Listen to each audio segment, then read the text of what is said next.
बिस्मिल्लाहिर्रहमानिर्रहीम। Hello dear students, hope कि आप सब लोग ठीक ठाक होंगे। Okay, today in third lecture we are going to study the simple harmonic motion. ठीक है, सिंपल हार्मोनिक मोशन क्या है, इसकी तरफ बढ़ते हैं।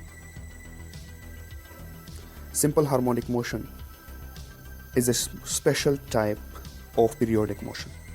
सिंपल हार्मोनिक मोशन क्या है? एक स्पेशल टाइप है किसकी? पीरियोडिक मोशन की। अच्छा, इसमें क्या होता है? इसमें पार्टिकल्स मूव करता है to and fro. To and fro मतलब रिपीटेडली अपने मीन पोजीशन से, या राइट साइड पे या लेफ्ट साइड पे। ठीक है, अबाउट ए मीन पोजीशन, इसका अपना एक खास पोजीशन होगा जिसको मीन पोजीशन कहेंगे आप लोग, जिस तरह पहले मैंने आप लोगों को बताया है। किसकी वजह से? रिस्टोरिंग फोर्स की वजह से। ठीक है, जब भी आप किसी बॉडी पर फोर्स लगाते हैं तो वो फिर खुद ही वाइब्रेशन करता है। आप फिर फोर्स हटाते हैं लेकिन बॉडी वाइब्रेशन में होती है। क्यों होती है? क्योंकि आपका अप्लाइड फोर्स इनर्शिया की वजह से उसमें क्या हो गया है? रिस्टोर हो गया है। रिस्टोर होने की वजह से वो क्या कर रहा है? ओसिलेशन कर रहा है। जिस तरह झूले पर एक बंदा बैठा होता है और आप उसको धक्का दे देते हैं, फिर आप उसे छेड़ते नहीं हैं, आप फोर्स बार से नहीं लगाते, लेकिन वो झूले पर झूलता ही रहता है। क्यों होता है ऐसा? Because your applied force is now restore in the body, so that's why the body execute to and fro motion. इसकी वजह से बॉडी क्या करता है?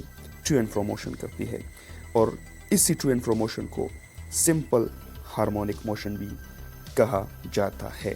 अच्छा, सिंपल हार्मोनिक मोशन में एक बॉडी रिस्टोरिंग फोर्स की वजह से हमेशा मीन पोजीशन पर ही आती है। मीन पोजीशन कैसे कहते हैं? मीन पोजीशन इसका वो इक्विलिब्रियम वाला पोजीशन है जिस पर बॉडी स्टेबल कंडीशन में था। ठीक है। अच्छा, जब भी आप फोर्स लगाते हैं, न्यूटन ने कहा था कि जब भी आप फोर्स लगाएंगे तो एक्सेलरेशन प्रोड्यूस होगा। ठीक है, एक्सेलरेशन किसे कहते हैं? एक्सेलरेशन आप लोगों को पता है, चेंज इन स्पीड को कहते हैं। किसे कहते हैं? Change in the velocity with respect to time is called acceleration. ठीक है। फॉर एग्जाम्पल, एक गाड़ी स्लो जा रही है, ठीक है, उसके बाद थोड़ी सी तेज़ गई, 2 मिनट के बाद उसने स्पीड को बढ़ा लिया, तो बढ़ाने की वजह से उसकी पहली वाली स्पीड से अब जो 2 मिनट के बाद स्पीड है वो चेंज है, तो इस चेंज को एक्सेलरेशन कहा जाता है। सही है, एक ख़ास डायरेक्शन में होता है। ठीक है, या आप मार्केट में या कहीं जगह पर जा रहे हैं, पैदल जा रहे हैं, और पीछे कुत्ता आपने देख लिया जो आपके पीछे आ रहा है, तो आप क्या करते हैं? अपनी स्पीड को इंक्रीज़ करते हैं। पहले आप स्लो जा रहे थे, आप फास्ट जा रहे हैं, तो आप लोगों ने स्पीड में चेंज प्रोड्यूस किया। इस चेंज को टाइम के साथ जब हम मेजर करते हैं तो इसको एक्सेलरेशन कहा जाता है। जब भी आप फोर्स लगाएंगे एक्सेलरेशन पैदा होगा। सिंपल हार्मोनिक मोशन में भी हम क्या करते हैं? बॉडी पर फोर्स लगाते हैं, और इस फोर्स की वजह से एक्सेलरेशन प्रोड्यूस होगा, और ये एक्सेलरेशन क्या होगा? ये डायरेक्टली प्रोपोर्शनल होगा किसको? डिस्प्लेसमेंट को। डिस्प्लेसमेंट कैसे कहते हैं? For example, this is a pendulum. ठीक है, ये क्या है? अपनी ओरिजिन पे है, आप फोर्स लगाते हैं बाहर से। ठीक है, this is called displacement, this x is called displacement. ठीक है, ये जो एक्सेलरेशन आपने प्रोड्यूस किया, ये जो चेंज यहाँ पे अब प्रोड्यूस हो रहा है, कभी स्पीड फास्ट है, कभी स्लो है। ठीक है, यहाँ पर जब बॉडी आती है तो रुक जाती है, फिर इंक्रीज उसमें आता है, फिर इस तरफ आती है। ठीक है, दिस इज कॉल्ड एक्सेलरेशन। तो सिंपल हार्मोनिक मोशन में this acceleration which is produce in this pendulum, या जो भी ओसिलेटर है जो सिंपल हार्मोनिक मोशन करता है, वो डायरेक्टली प्रोपोर्शनल होगा किसको? इस डिस्प्लेसमेंट को, जो बोथ साइड पे कवर हो रहा है। ठीक है, तो नेगेटिव साइन इसका इस वजह से इस्तेमाल हुआ है। देखिए, आप ये बात समझ ले कि फिज़िक्स में जब हम नेगेटिव साइन या एंगल लगाते हैं, ये दो चीज़ें, नेगेटिव साइन या एंगल साइन। एंगल मतलब दिस एंगल, जिसमें आपकी दो जो रेज है उनके दरमियान डिफरेंस कितना है, इसको एंगल कहा जाता है। ये इस्तेमाल हम करते हैं ओनली फॉर दिस थिंग। हाँ शाबाश, ये क्या लिखा है मैंने? डायरेक्शन। नेगेटिव साइन और एंगल का साइन डायरेक्शन के लिए हम इस्तेमाल करते हैं। तो सिंपल हार्मोनिक मोशन में यहाँ पर एक्सेलरेशन जो प्रोड्यूस हुआ किसकी वजह से? आपने जो बाहर से फोर्स लगा लिया उसमें एक्सेलरेशन जो प्रोड्यूस हुआ, जिसकी वजह से डिस्प्लेसमेंट कवर हो रहा है, उसका नेगेटिव साइन है। ठीक है, negative sign shows this that आपकी जो डिस्प्लेसमेंट है, बॉडी की जो डायरेक्शन है वो मीन पोजीशन की तरफ है। ठीक है, ये मीन पोजीशन की तरफ आने की कोशिश करता है। तो आप फोर्स इस तरफ लगा रहे हैं, जबकि यहाँ पे जो है आपकी बॉडी वापस ओरिजिन की तरफ आ रही है। ठीक है, तो इस वजह से ये नेगेटिव साइन इस्तेमाल हुआ है। और दूसरे सेंस में ये हुक्स लॉ भी है। ठीक है, रिस्टोरिंग फोर्स हमेशा के लिए अप्लाइड फोर्स के लिए क्या होती है? ऑपोजिट डायरेक्शन होती है। ये आप फोर्स अप्लाई कर रहे हैं और ये फोर्स क्या हो रहा है? रिस्टोर हो रहा है, जिसकी वजह से बॉडी यहाँ पे एक्सट्रीम पोजीशन पर जाती है और इसकी वजह से मीन पोजीशन की तरफ वापस आने की कोशिश करती है। तो दोनों ऑपोजिट डायरेक्शन में हैं, इस वजह से नेगेटिव साइन है। तो हमारा कहने का मकसद यह है यहाँ पर कि सिंपल हार्मोनिक मोशन में जो मैग्नीट्यूड ऑफ एक्सेलरेशन होता है वो डिस्प्लेसमेंट को क्या है? Directly proportional. जितना आप ज़्यादा चेंज प्रोड्यूस करेंगे, ज़्यादा स्पीड में चेंज प्रोड्यूस करेंगे, ज़्यादा एक्सेलरेशन आपके पास क्या होगा? पैदा होगा। सही है ना? जब आपका चेंज इन द स्पीड कब ज़्यादा प्रोड्यूस होगा? जब आप बाहर से जो फोर्स लगा रहे हैं वो ज़्यादा होगा। अगर आपका अप्लाइड फोर्स ज़्यादा है तो चेंज इन द स्पीड ज़्यादा होगा। चेंज इन द स्पीड जब ज़्यादा होगा तो एक्सेलरेशन क्या होगा? ज़्यादा होगा, क्योंकि acceleration is directly proportional to the change in the speed. Clear है? तो जितना फोर्स ज़्यादा होगा उतनी आपकी स्पीड में चेंज ज़्यादा आएगा, और स्पीड में एक ख़ास डायरेक्शन में जब चेंज ज़्यादा आएगा तो आपके एक्सेलरेशन ज़्यादा होगा। ठीक है, जब एक्सेलरेशन ज़्यादा होगा तो फिर क्या होगा? डिस्प्लेसमेंट भी ज़्यादा प्रोड्यूस होगा, बॉडी ज़्यादा से ज़्यादा जो है फासला कवर करेगी अपनी मीन पोजीशन से। So that's why these are both are directly proportional to each other. Okay students, यहाँ पर आपको सिंपल हार्मोनिक मोशन की दो एग्जांपल्स दिखाई गई है। ठीक है, number first example simple pendulum and second is mass attached to spring. और भी एग्जांपल्स हैं, लेकिन ये दो ज़्यादातर डिस्कस होते हैं आपके कोर्स के लेवल के मुताबिक। क्लियर? यहाँ पर ये क्यों वापस इस जानिब आ रहा है? Due to restoring force. किसकी वजह से? रिस्टोरिंग फोर्स की वजह से। ठीक है, अच्छा, यहाँ पे रिस्टोरिंग फोर्स जो है ग्रेविटी है। सही ना? ग्रेविटी मतलब W is equal to mg। ठीक है, सिंपल पेंडुलम में आप रिस्टोरिंग फोर्स को W से डिनोट करेंगे। यहाँ पर जो स्प्रिंग में है, स्प्रिंग में टेंशन की वजह से क्या हो रहा है? ये body to and fro motion कर रही है। सही है ना? अच्छा, इन दोनों एग्जांपल को मजीद डिस्कस करते हैं, इसके डायग्राम्स को। So let's go. Okay students, in the first figure A, यहाँ पर स्प्रिंग सिस्टम में जो है फोर्स यहाँ पे ज़ीरो है। इस ज़ीरो फोर्स की वजह से बॉडी क्या है? वो अपने इक्विलिब्रियम पोजीशन पर है। सही है, स्टेबल पोजीशन पे है, कोई भी किस्म की ऑसिलेशन इसमें नहीं हो रही है। जब हम बाहर से फोर्स लगाते हैं और इस मेस को पकड़कर इस जानिब खींचते हैं, ठीक है, इन दिस डायरेक्शन, तो क्या होता है? स्प्रिंग में टेंशन की वजह से, ठीक है, स्प्रिंग में जो है अपनी इनर्शिया की वजह से क्या होता है? ये जो बॉडी है अपने मीन पोजीशन, जो इसका ये पोजीशन है, ठीक है, ये मैं ड्रा करता हूँ, दिस पोजीशन, इसकी तरफ रिस्टोरिंग फोर्स की वजह से आने की कोशिश करता है। सही है? अच्छा, क्योंकि इनर्शिया की वजह से ये क्या होता है? अपनी मोशन को डायरेक्टली जो है रेस्ट में नहीं ला सकता। ठीक है, तो इस जानिब आ जाता है। ये कि यहाँ पर बॉडी अब बी पे आ गई, यहाँ पर किस में गई थी? ए तक गई थी। सही है, और फिर बी पे आ गई। इस तरह से ये क्या करती है? ऑसिलेशन करती है। सही है, इस तरह से ऑसिलेशन करती है ये मास स्प्रिंग सिस्टम। क्लियर है? और एम्पलीट्यूड ए और बी तक जो है फासला कवर करती है। सही है, तो ये क्या है? ऑसिलेशंस, सिंपल हार्मोनिक मोशन, ठीक है, in the mass spring system due to tension in the spring. Okay, in the next example, यहाँ पर अगर आप देख लें तो सिंपल पेंडुलम है। सिंपल पेंडुलम क्या करता है? Force acting on a displace pendulum. क्या करते हैं हम इस पेंडुलम पर क्या लगाते हैं? फोर्स लगाते हैं। यहाँ पर इसको ले आते हैं। यहाँ पर लाने के बाद ये क्या होगा? अब इस मीन पोजीशन पर वापस जाने की कोशिश करेंगे। अच्छा, ये मीन पोजीशन पे क्यों आता है? ड्यू टू इनर्शिया, अपनी ओरिजिनल स्टेबल कंडीशन पे आने की कोशिश करता है। किस वजह से आता है? The restoring force that causes the pendulum to undergo simple harmonic motion is the component of the gravitational force mg sin theta. ये क्या चीज़ है, इसको हम बाद में डिस्कस करेंगे, लेकिन आप लोगों को सिर्फ ये याद रखना है कि यहाँ पर जो रिस्टोरिंग फोर्स है जिसकी वजह से ये बॉडी अपने मीन पोजीशन पे आती है, वो असल में वेट है बॉडी का, ग्रेविटेशनल फोर्स है। सही है। तो in the first example is the tension, the second example is gravitational force की वजह से बॉडी आती है। सही है। ओके, ये क्या है? टेंशन है इसमें, और दिस इज, क्योंकि इसका ये मैस है तो हर एक चीज़ ग्रेविटी की वजह से क्या करता है? अर्थ की सेंटर की तरफ जाने की कोशिश करता है, अर्थ के सरफेस पे आने की कोशिश करता है। सही है। तो this to examples, one is the mass spring system और सेकंड इज द पेंडुलम। ये क्या है? ये सिंपल हार्मोनिक मोशन की एग्जाम्पल्स के में आते हैं। सही है। अच्छा, मज़ीद आप लोगों को एक एग्जाम्पल्स से हम समझाते हैं। एक और एग्जाम्पल से हम सिंपल हार्मोनिक मोशन को समझते हैं, जो कि बहुत ही आसान है, जो आप लोग अपने घरों में भी कर सकते हैं। फॉर एग्जाम्पल, हमारे पास क्या है? एक बॉल है। ठीक है, बॉल। इस बॉल को हम क्या करते हैं? ये एक कर्व किस्म का मतलब एक इस तरह की सरफेस है। सही है। एक कर्व है, कर्वेचर है, इस किस्म की सरफेस है। हम इस बॉल को ए पे लाते हैं, तो किसकी वजह से ये अपनी मीन पोजीशन पे जाता है?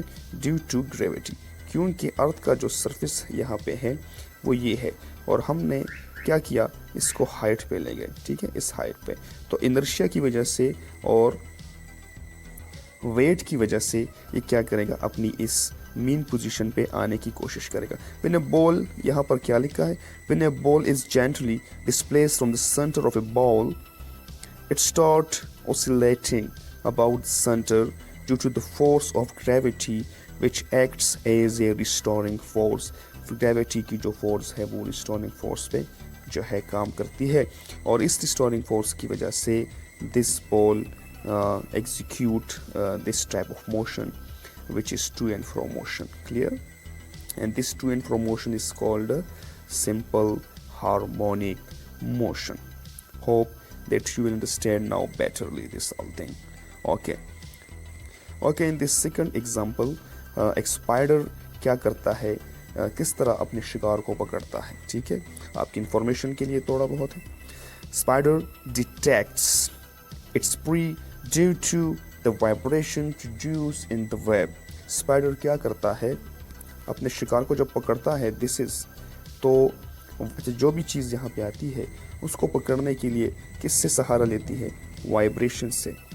जब वाइब्रेशन प्रोड्यूस होती है तो वाइब्रेशन की वजह से स्पाइडर क्या करता है? डिटेक्ट करता है अपने शिकार को। Okay, so this all examples जो आपको बता दिए गए, ये सिंपल हार्मोनिक मोशन की एग्जांपल्स में आती है। ठीक है।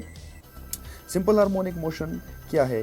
टू एंड फ्रो मोशन है, स्पेशल टाइप है किसकी? पीरियोडिक मोशन की, और इसमें एक बॉडी जो है वो टू एंड फ्रो मोशन करती है, और एक्सेलरेशन जो फोर्स की वजह से, फोर्स के अप्लाई करने की वजह से जो एक्सेलरेशन पैदा होता है वो डायरेक्टली प्रोपोर्शनल होगा किसको? डिस्प्लेसमेंट को। ठीक है, ये आपका है simple harmonic motion. Okay students, अब पढ़ते हैं characteristics of simple harmonic motion. ठीक है, सिंपल हार्मोनिक मोशन की एक ख़ास कुछ खुसूसियात है। ठीक है, वो क्या है उसको पढ़ते हैं। तो सबसे पहले आप लोगों को ये पता होना चाहिए कि सिंपल हार्मोनिक मोशन क्या करेगा? टू एंड फ्रो मोशन करेगा। ठीक है, अगर body to and fro motion नहीं कर रही है तो वो सिंपल हार्मोनिक मोशन नहीं कर सकती। ठीक है। Okay, second characteristics, simple harmonic motion is always in straight line. ठीक है, स्ट्रेट लाइन में बेसिकली होती है और अपनी एक ओरिजिन से, एक ख़ास पोजीशन से, इसका जो इक्विलिब्रियम पोजीशन होता है उससे क्या करती है? इस तरह की मोशंस करती है। ठीक है। अच्छा, maximum distance at either side from the mean position is called amplitude. ठीक है।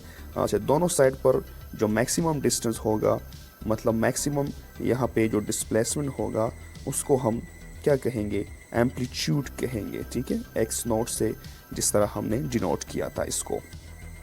Third characteristics, restoring force is always acting on the simple harmonic oscillator. ठीक है, रिस्टोरिंग फोर्स ज़रूर जो है इस्तेमाल होगा, किसी भी फॉर्म में होना चाहिए। ठीक है, अगर आपका पेंडुलम है तो वेट की शक्ल में, ठीक है, ग्रेविटी की शक्ल में। अगर आपका स्प्रिंग है तो स्प्रिंग में स्टोर हो जाएगा। ठीक है, आपका अप्लाइड फोर्स स्टोर होके स्प्रिंग में टेंशन की वजह से क्या करेगा, वो बॉडी को मीन पोजीशन पे दोबारा लाएगा। सो इसकी वजह से क्या होगा, सिंपल हार्मोनिक मोशन होगा। ठीक है, तो simple harmonic SHO, simple harmonic oscillator के लिए रिस्टोरिंग फोर्स का होना भी जो है ये भी ज़रूरी है। नेक्स्ट, वेलोसिटी जो होती है, वेलोसिटी मतलब speed in specific direction of simple harmonic oscillator is maximum at mean position.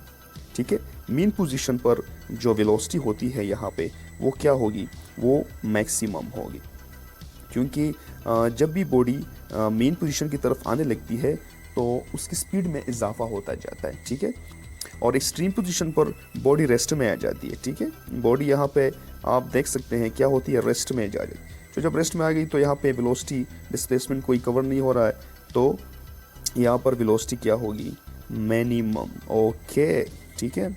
अच्छा, next, restoring force and acceleration of SHO is maximum at extreme position and minimum at the mean position. Okay, restoring force, ठीक है, restoring force जो simple harmonic motion की होती है वो maximum होती है इस पोजीशन पर। ठीक है, क्योंकि जब आप बॉडी को यहाँ पे लाते हैं तो ज़्यादा से ज़्यादा फोर्स क्या होता है उसमें रिस्टोर हो जाता है। ठीक है, और वो तेज़ी के साथ मीन पोजीशन पे आती है। यहाँ पर बॉडी में कोई रिस्टोरिंग फोर्स नहीं होता, ज़ीरो होता है। ठीक है, तो यहाँ पे ज़ीरो होने की वजह से क्या होता है, फिर वो हरकत नहीं करता। सही है, इस जगह पे ही रहता है। तो आपको यहाँ पे लाएंगे तो मैक्सिमम रिस्टोरिंग आएगा, जिसकी वजह से बॉडी मेन पोजीशन की तरफ आएगी। सेकंड चीज़, एक्सेलरेशन की बात हमने की, तो एक्सेलरेशन जो है यहाँ पर मैक्सिमम चेंज हमें नज़र आता है। ठीक है, एक्सेलरेशन यहाँ पे मैक्सिमम है। क्यों है, क्योंकि यहाँ पर एक्सट्रीम पोजीशन पर मैक्सिमम चेंज आता है। ठीक है, मैक्सिमम चेंज का मतलब ये है, यहाँ पर वेलोसिटी ज़ीरो हो गई और यहाँ पर क्या हो रही है, मैक्सिमम, ज़्यादा से ज़्यादा हो रही है। तो दोनों का फ़र्क निकाले, पहले वेलोसिटी ज़ीरो थी, अब वेलोसिटी ज़्यादा है, तो यहाँ पर चेंज इन वेलोसिटी जो एक्सट्रीम पोजीशन है, ठीक है, दिस इज़, यहाँ पर change in velocity with respect to time ज़्यादा है। तो इसकी वजह से एक्सेलरेशन क्या है, ये शाबाश, मैक्सिमम। ओके स्टूडेंट, समराइज़ करते हैं अपने लेक्चर को, characteristics of the simple harmonic motion. ठीक है, यहाँ पर हमने एक पेंडुलम लिया है, ये इसका क्या है, मेन पोजीशन, और this is extreme position. Clear. तो यहाँ पर लाने के बाद हमने 5 कैरेक्टरिस्टिक्स यहाँ पे पढ़ी, सब 5 चीज़ें जो इसमें चेंज होती है वो हम यहाँ पे देखेंगे। तो वेलोसिटी मैंने आपको बताई कि मैक्सिमम होती है किस पे, इस मीन पोजीशन पे। ठीक है, इसको मीन पोजीशन या इक्विलिब्रियम पोजीशन कहते हैं। एक्सट्रीम पर वेलोसिटी आपकी मिनिमम होगी। सही है। अच्छा, एक्सेलरेशन मीन पे क्या है, मिनिमम, और एक्सट्रीम पे क्या है, मैक्सिमम। बोथ साइड पे आप देख सकते हैं, बहुत इसकी एक्सट्रीम पोजीशन है। सही है, तो यहाँ पर एक्सेलरेशन जो है वो मैक्सिमम आएगी।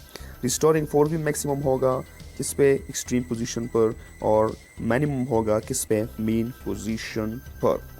अच्छा जी, काइनेटिक एनर्जी आपकी मैक्सिमम है किस पे, मीन पोजीशन पे, और एक्सट्रीम पोजीशन पे काइनेटिक एनर्जी जो है वो मिनिमम है, क्योंकि काइनेटिक एनर्जी बराबर होती है, आप लोग जानते हैं किसके, 1/2 mv²। ये v पे डिपेंड करता है। काइनेटिक एनर्जी किस पे डिपेंड करती है, v पे।